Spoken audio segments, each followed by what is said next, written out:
हम कांग्रेस पार्टी का manifesto inaugurate करने आए हैं। मुझे याद है कुछ महीने पहले हमने तेलंगाना में आपसे वायदे किए थे, ऐसी ही मीटिंग थी, हमने अपनी गारंटीज की बात आपके सामने रखी। वही काम हम నేషనల్ లెవెల్ के लिए आज कर रहे हैं। కొన్ని మాసాల కింద ఇక్కడే తెలంగాణ శాసనసభ ఎన్నికల ముందు మా గ్యారెంటీలు ఇక్కడే ఆవిష్కరించినాం। అదే విధంగా జాతీయ స్థాయిలో కాంగ్రెస్ మేనిఫెస్టో, జాతీయ స్థాయిలో కాంగ్రెస్ గ్యారెంటీలని ఈ పార్లమెంట్ ఎన్నికల ముందు మీ అందరి ముందు ఆవిష్కరించబోతున్నాను। जब हमने आपको गारंटीज दी थी, उन्हें हमने कांग्रेस पार्टी की गारंटी जरूर कहा था, मगर सचमुच में वो आपकी गारंटीज थी, आपकी आवाज थी। మేము ఇక్కడ చెప్పినప్పుడు అది కాంగ్రెస్ పార్టీ గ్యారెంటీలు, కానీ అది మీ గ్యారెంటీలు, మీ గొంతు వినిపించడం అని చెప్పి నేను మనవి చేస్తున్నాను।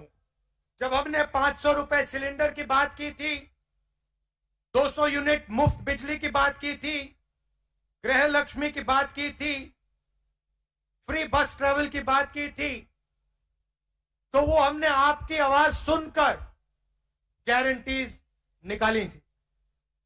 500 రూపాయలు గ్యాస్ సిలిండర్ అయినా, 200 యూనిట్ల వరకు ఉచిత విద్యుత్ అయినా, ఆర్టీసీ బస్సుల్లో మహిళలకి ఉచిత ప్రయాణమైనా, గృహలక్ష్మిలో ఉచితంగా ఇల్లు కట్టడమైనా మీ గొంతుని ఇక్కడి నుంచి వినిపించడం జరిగింది। అది అమలు చేసిన విషయం కూడా మీకు మనవి చేస్తున్నాను। और आज तेलंगाना के सब लोग जानते हैं कि कांग्रेस पार्टी ने जो वायदे किए थे, उन वायदों को कांग्रेस पार्टी पूरा कर रही है। తెలంగాణలో ప్రజానీకానికి అందరికీ తెలుసు, ఏ మాట అయితే మేము ఎన్నికల ముందు ఏ గ్యారెంటీస్ అయితే చెప్పామో అన్ని గ్యారెంటీస్ ఇచ్చి మాట నిలబెట్టుకుంటున్న విషయం మీ అందరికీ తెలుసు। हिंदुस्तान में 40 साल से सबसे ज्यादा बेरोजगारी है, मगर तेलंगाना में तेलंगाना की सरकार ने 30,000 लोगों को सरकारी नौकरी दी है और कुछ ही समय में 50,000 और लोगों को सरकारी नौकरी मिलने जा रही है। మొత్తం భారతదేశంలో నిరుద్యోగ సమస్య చాలా తీవ్రంగా ఉన్న ఈ సమయంలో మన తెలంగాణ ప్రభుత్వం 30,000 ఉద్యోగాలు ఆల్రెడీ ఇచ్చింది, మరో 50,000 ఉద్యోగాలు కూడా ఇవ్వబోతున్న విషయం నేను మనం చేస్తున్నాను। तो जैसा हमने तेलंगाना के साथ किया, वैसा ही हमने अपने मैनिफेस्टो के साथ किया। ఏ విధంగా అయితే తెలంగాణలో మాట ఇచ్చి నిలబెట్టుకున్నామో అదే విధంగా జాతీయ స్థాయి మేనిఫెస్టోలో కూడా నిలబెట్టుకోబోతుందని చెప్పి నేను మనం చేస్తున్నాను। ये जो मैनिफेस्टो है, ये हिंदुस्तान की जनता की आवाज है, ये कांग्रेस पार्टी की आवाज नहीं है। आपके दिल में जो था, लाखों लोगों के दिल में जो था, उसे कांग्रेस पार्टी ने सुना और उसे हमने मैनिफेस्टो में डाला। ఈ మేనిఫెస్టో కేవలం కాంగ్రెస్ పార్టీ మేనిఫెస్టో కాదు, భారతదేశం ప్రజల యొక్క కోరిక మేరకు ఈ మేనిఫెస్టో తయారు చేయడం జరిగింది। మీ మనసులో ఉన్న మాట ఈ మేనిఫెస్టోలో ప్రతిబింబం చేసినాము। मैनिफेस्टो की आत्मा जो है वो 5 गारंटीज की है। ఈ మేనిఫెస్టోలో 5 గ్యారెంటీలు ఈ మేనిఫెస్టోగా ఆత్మ లాంటివి అని చెప్పి నేను మనం చేస్తున్నాను। सबसे पहले बेरोजगारी के लिए, हिंदुस्तान के युवाओं के लिए साल में 1 लाख रुपए की सैलरी वाली नौकरी हर युवा को मिलेगी। భారతదేశంలో నిరుద్యోగులందరికీ అతి త్వరలో భారతదేశంలో నిరుద్యోగులందరికీ లక్ష రూపాయల జీతంతో ఉద్యోగం ఇప్పించబోతున్నాము. तो हमने एक अप्रेंटिसशिप का कानून बनाया है. మేము అప్రెంటిస్షిప్ అంటే ట్రైనింగ్, మరి ట్రైనింగ్ ఇచ్చే కార్యక్రమం కూడా మొదలు పెడుతున్నాము.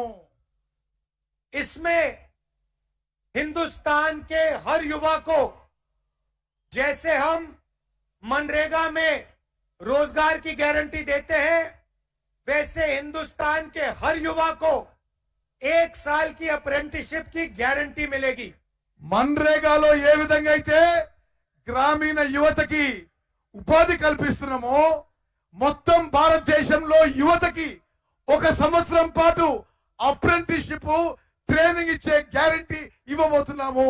ये पब्लिक सेक्टर में होगी, प्राइवेट सेक्टर में होगी, हेल्थ केयर सेक्टर में होगी, एजुकेशन सेक्टर में होगी. सब सेक्टर्स में हम हिंदुस्तान के युवाओं को 1 साल की अप्रेंटिसशिप 1 लाख रुपए की देंगे. భారతదేశంలో ఉన్న నిరుద్యోగ యువత అందరికీ 1 లక్ష రూపాయల జీతంతో 1 సంవత్సరం ట్రైనింగ్ అప్రెంటిస్షిప్ ప్రభుత్వ రంగ సంస్థల్లో, ప్రైవేట్ రంగ సంస్థల్లో, విద్యా రంగంలో, ఆరోగ్య రంగంలో తప్పనిసరిగా కల్పించబోతున్నా చెప్పి నేను మాటిస్తున్నాను. और ये युवाओं के लिए हमने सिर्फ एक बात रखी है, क्योंकि भाषण के लिए इतना टाइम नहीं है, तो जो सब कुछ हम कर रहे हैं वो मैं बोल नहीं रहा हूं. सिर्फ एक युवाओं की गारंटी यहां आपके सामने रख रहा हूं.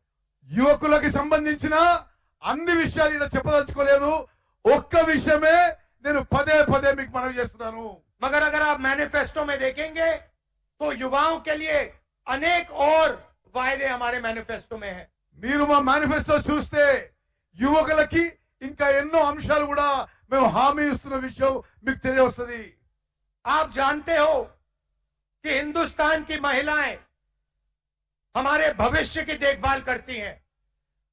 భారతదేశంలో మహిళలు మన భవిష్యత్తు చూసుకుంటారని చెప్పి నేను మనవి చేస్తున్నాను. और जो महिलाएं जॉब करती हैं वो 2 जॉब्स करती हैं. ఉద్యోగాలు చేసే మహిళలు 2 ఉద్యోగాలు చేస్తారని చెప్పి కూడా నేను మనవి చేస్తున్నాను. एक ऑफिस में जाकर या मजदूरी कर कर, और दूसरी घर में जो वो अपने बच्चों की और परिवार की रक्षा करती है, उनके लिए काम करती है. మహిళలు లేబర్ గా పొలాల్లో, ఆఫీస్ లో పనిచేస్తూ ఇంటిని కూడా మొత్తం చూసుకుంటారు. 2 ఉద్యోగాలు చేస్తున్నా అని చెప్పి నేను భావిస్తున్నాను. और हिंदुस्तान में मोदी सरकार के आने के बाद करोड़ों लोग फिर से गरीबी में घुस गए हैं. భారతదేశంలో నరేంద్ర మోదీ ప్రభుత్వం వచ్చిన తర్వాత చాలా మంది మళ్ళీ నిరుపేదలు అయిపోయారు. इसीलिए हम एक नारी न्याय कानून लाएंगे. అందుకోసమే నారీ న్యాయ అంటే మహిళలకు న్యాయం మేము తీసుకురాబోతున్నాము.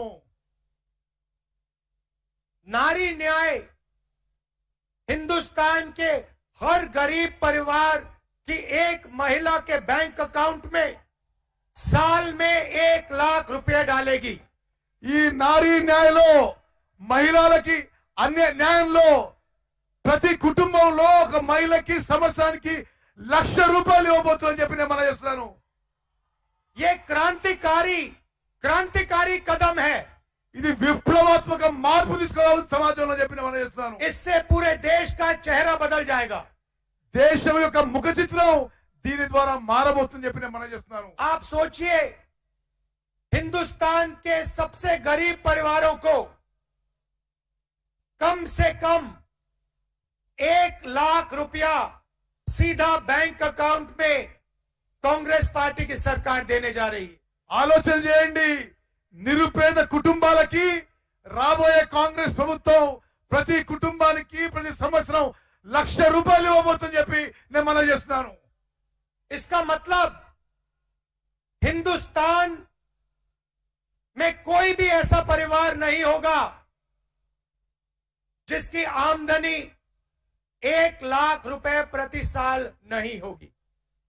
అంటే మొత్తం భారతదేశంలో ఒక్క కుటుంబానికి కూడా ఆదాయం సంవత్సరం ఆదాయం ₹1,00,000 కంటే తక్కువ ఉండబోదు అని చెప్పి నేను మనం చేస్తున్నాను.